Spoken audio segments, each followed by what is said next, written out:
What's going on, everybody? Welcome to the video. I hope you're having a fantastic evening. Tonight I am here with the 2025 Toyota Land Cruiser, and in this video we're going to be taking a look at all the different lighting elements on the exterior and the interior, and just getting a better idea of what everything on the car looks like at night. But before we get into it, big thank you to Toyota for sending me the Land Cruiser to keep for an entire week. Alright, first thing, let's find out what happens when we approach the car. So I have it locked, I have the key fob on me.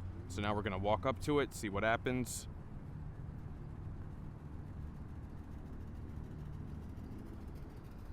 Let's see. Alright, so we got a puddle light there on the mirror and another one down here. So the headlights do not come on, but we do get the puddle light in the mirror and down below on the running board. When we open the door, small white light down there at the bottom, and then over here, the daytime running light comes on for some time, just shut off. And this little amber marker right here. All right, now real quick, we're just gonna get in, start it up.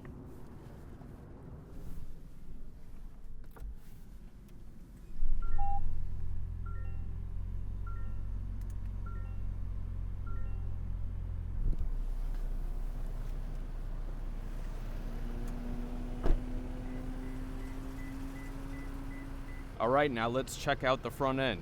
First thing you'll notice right away is how instead of the traditional Toyota badge like this one here on this license plate, it's just Toyota spelled out across. Same thing in the front and in the rear. It's got a lot more of like a utilitarian look to it. Now let's take a look at the headlight setup. So we have these 3 LED projector beams that look really sharp there in this main housing. The 2 outer beams are your low beam, and then the third one comes on for the high beam. We have a daytime running light going along the top. And now we have a little amber marker here. When it's not used as the turn signal, it just illuminates amber like that. But then if you come on this side, you can see full LED on the turn signal, and then dropping down LED fog light as well. I'm curious what you guys think of this grille design. Do you like it, or do you think it's just meh? So this is an off-roader. It's supposed to be very robust looking, and it most certainly is, especially this front grille with this grid pattern going through it. There's a lot of flat black cladding on this car, but it's appropriate given, its purpose and its design language. Thick black cladding here on the grille, and then going down along the bottom of the bumper as well. And now turning to the side, we have power folding mirrors that are blacked out in gloss black. With the LED turn signal indicator, it's just this very thin strip. I think it looks really sharp. The Toyota Land Cruiser has a fraternal twin known as the Lexus GX 550. I did a night review on that car recently, and the mirrors are the exact same on this car as they are on the GX 550, and even the overall silhouette is pretty much identical. But the main difference, this one costs about 20 grand less. So in addition to the gloss black mirrors, we have gloss black on the door handles as well. Those pop nicely in the light. We have flat black on the window trim, and we got these really sturdy looking roof rails up top. More flat black cladding along the bottom going around the wheel arch, and then we have it down here on this running board. Now it is fixed in place, it's not a power running board, but my only issue with this running board is that I feel like it's maybe not exactly wide enough, because you have this little side sill that sticks out, so when you put your foot, you can see I'm like right up against it with a little bit of my foot kind of hanging off. So kind of have to be careful when using it, because you could very easily, and I have almost, rolled my ankle trying to get into this thing. So I think they could have made it maybe just a little bit wider, or reduced this little lip right here that gets in the way. So that's just something to be careful of. Also, just like the GX 550, they have these little gloss black accents on the pillar there, and in the rear it kind of creates this like floating roofline illusion. I think it's cool, but I do find it interesting how they kept it the exact same on both cars. If you're looking at the two cars from this angle, the side profile, from a distance, sometimes it's hard to tell which one it is. So let's check out these wheels. This is an 18-inch wheel. It's got like a dark shark gray finish to it. It's got 6 lug nuts instead of the traditional 5. This is riding on Michelin LTX trail tires, 265 on the width with a 70 series sidewall. It's a very beefy tire. And of course, since this is an off-roading vehicle, we got mud flaps there in the front and in the rear. as well as this piece down here. Total ground clearance for this is 8.3 inches. And now back in the rear, I think it looks really clean, especially at night. I'm a big fan of these tail lights, these two rectangles that have some different curves to them. And since it's such a thin line, you know, it looks sharp and it stands out. I think that looks really good. And then on the other side, you can see this top one here has the LED turn signal integrated right into it. That looks really good as well. And then here in the middle, we have a nice bright white LED to illuminate the license plate. One of my favorite features of this Land Cruiser is right here. You press and hold this button, you hear the pop, and then the glass can open right up independently from the rest of the hatchback. This allows you to just throw something in real quick if you're in a rush instead of having to open the tailgate. You know, it's a big tailgate, so it kind of takes a little while to open, but this opens really fast on its own, and then you can just quickly close it and be on your way. And now to head back into the cargo area, right there, hit the button,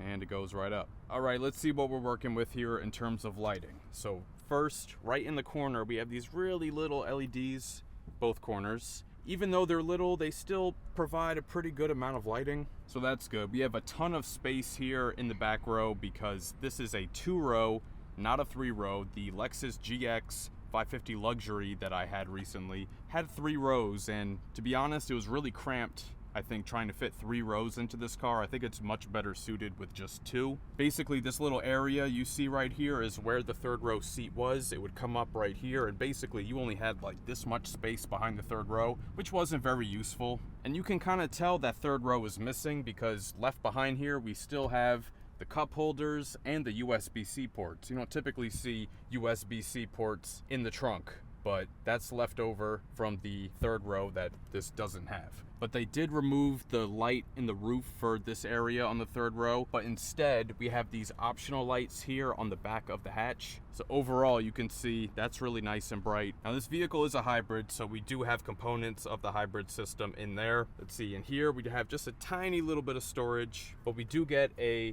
120 volt home power outlet with a 3rd prong. And the amount of storage, as you see it here, is 45.2 cubic feet of space. And now to fold down the seats, you just use the lever right down here. There we go. The seat can fold all the way forward, but we'll just leave it down. Also forgot to mention, this is an optional first aid kit, and it's Velcro, so it just sticks right to the back of the seat so it stays out of the way. So now, as you see it, 82.1 cubic feet of storage. I mean, that is a lot. We do have a spare tire, but it is mounted underneath the car. I think you can see it right there. Yep, that's a full-size spare tire. None of that donut bullshit over here. All right, so now we're gonna head back inside and start it up.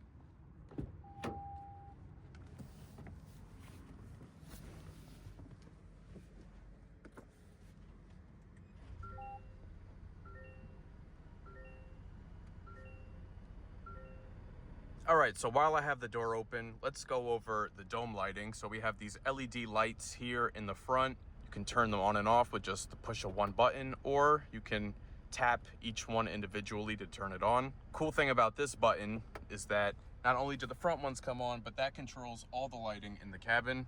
All lights on and off with one push. As I showed earlier, a light down at the bottom of the door. Okay, so as far as ambient lighting, we don't have any dedicated like colored ambient lighting that you can change the settings and the color and stuff like that. We do have some very soft white ambient lighting in a few spots. So down below here in the footwell, you can see my shoes are nice and lit up. Over here on the door, we have a little light illuminating inside where the door handle is. Another tiny one where the little grab handle is, and then another one down in the pocket where the cup holder and, you know, you can put other stuff down there. So 1, 2, 3 little ambient lights there in the door. And we have another little light here right above where the wireless charger is. And that's kind of clever because when you put your phone down there, you know, it's a reflective surface. So the reflection of that light kind of illuminates the rest of it around it. So I don't know if they meant to do that, but that's kind of how it works. And up above here, we do have a digital rear view mirror. So when you have that on at night, that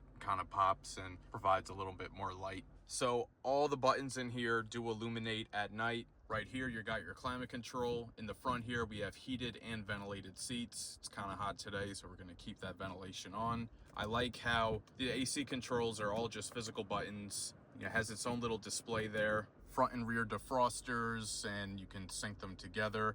Got your heated steering wheel there. Interesting, the heated steering wheel is on the passenger side, but okay. And then when you look down here on the center console, since this is an off-roading car, you are gonna see a lot of extra little switchgear that you don't typically see. So you like your stability control, you have a detachable stabilizer bar, you have your center locking differential, rear locking differential, and your high gear, low gear settings for the 4-wheel drive system. You have your drive mode selector right here. It's a little knob, and then when you turn it, shows up in the gauge cluster. In your normal drive settings, it's pretty simple. It's just sport, normal, and eco. But then you also have this button down here called MTS, which is multi-terrain select.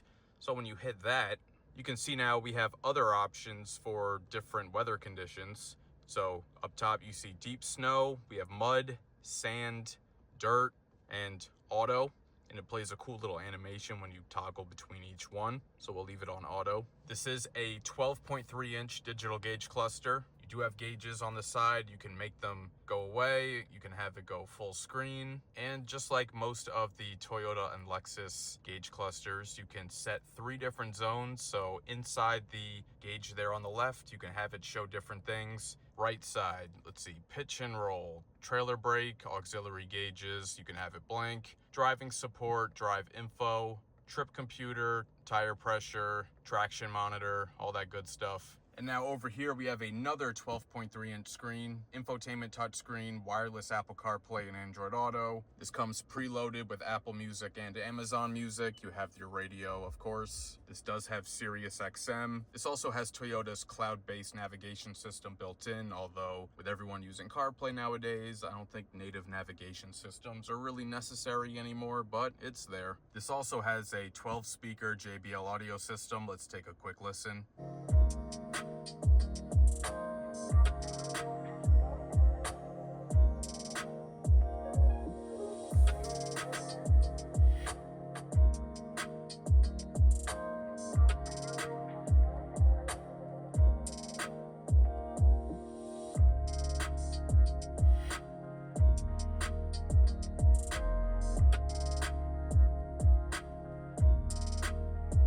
It's a tiny bit bass heavy, but aside from that, I think it sounds really good. I almost forgot to mention this is a power tilting and telescoping steering wheel. Glad that carried over from Lexus. Inside the center console, well, so you can see here, cool box, that is an option. It makes the center console really small, which is ironic in such a big vehicle. And I just don't really see the point, but yeah, it's there. So when you turn on cool box, you can hear the air conditioning turn on, and that'll, keep your drinks cold.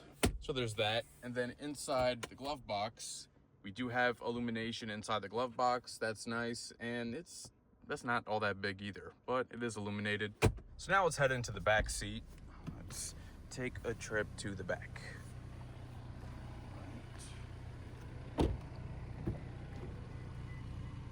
So you can recline the seat using that same lever that you use to fold the seats down. All right, so now I'm in the back, and as you can see, a little tight. I mean, I only have about an inch or 2 of legroom to spare. I am 6 feet tall. I have the front seat adjusted for myself, and the seats are fixed in place. You can't slide them forward or back.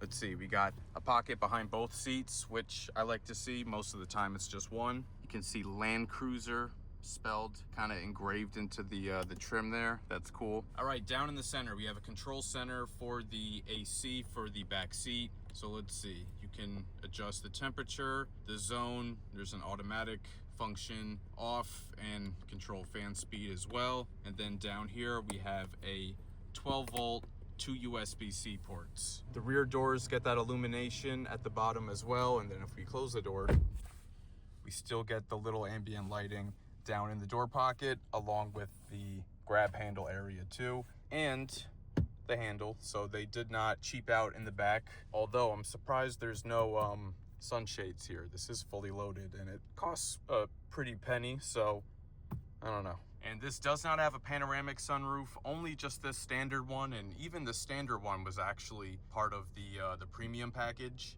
So yeah, no panoramic, so it only lets in a little bit of light to the front, not to the rear, unfortunately. And now with the door open, you can see I have a nice bright light right there. So the cabin is very well illuminated when you open the door. So that is gonna wrap up this night review of the 2025 Toyota Land Cruiser. If you enjoyed this video, please share with a friend and subscribe. It'll really help the channel grow. Hit the notification bell so you don't miss any new videos. Let me know down in the comments what other vehicles you want to see on the channel next. And be sure to follow @Optical Automotive on TikTok and Instagram, and check out the page on Facebook. Thank you so much for watching. I'll catch you guys later.